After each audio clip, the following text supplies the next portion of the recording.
এবার যে খবরের দিকে নজর রাখবো, মুর্শিদাবাদ জেলার জিয়াগঞ্জ আজিমগঞ্জ পৌরসভায় তুমুল বিক্ষোভ, ধুন্ধুমার পরিস্থিতি। জানিয়ে রাখি আপনাদের এই মুহূর্তের সবচাইতে বড় খবর, মুর্শিদাবাদ জেলার জিয়াগঞ্জ আজিমগঞ্জ পৌরসভায় তুমুল বিক্ষোভ স্থানীয় জনগণের।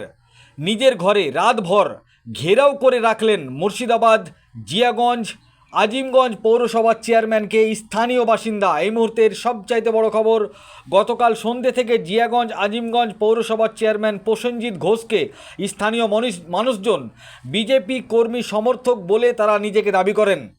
তারা ঘেরাও করে রাখেন প্রসেনজিৎ ঘোষকে।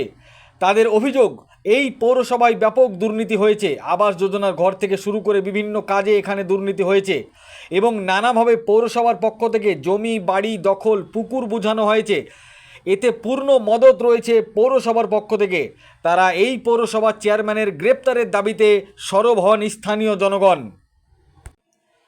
জিয়াগঞ্জ থানার পুলিশ এসে বিক্ষোভকারীদের সঙ্গে বারবার আলোচনা বসেন, কিন্তু বিক্ষোভকারীরা কোনো মতেই মানতে রাজি হননি। তাদের দাবি, জিয়াগঞ্জ আজিমগঞ্জ পৌরসভার চেয়ারম্যান প্রসেনজিৎ ঘোষকে গ্রেপ্তার করে আইনের আওতায় আনতে হবে। এই দাবিতে অনড় থাকেন বিক্ষোভকারীরা।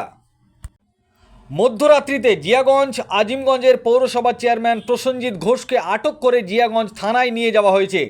জানিয়ে রাখি আপনাদের এই মুহূর্তের সবচাইতে বড় খবর, জিয়াগঞ্জ আজিমগঞ্জ পৌরসভার চেয়ারম্যান প্রসেনজিৎ ঘোষ মহাশয়কে আটক করেছে জিয়াগঞ্জ থানার পুলিশ।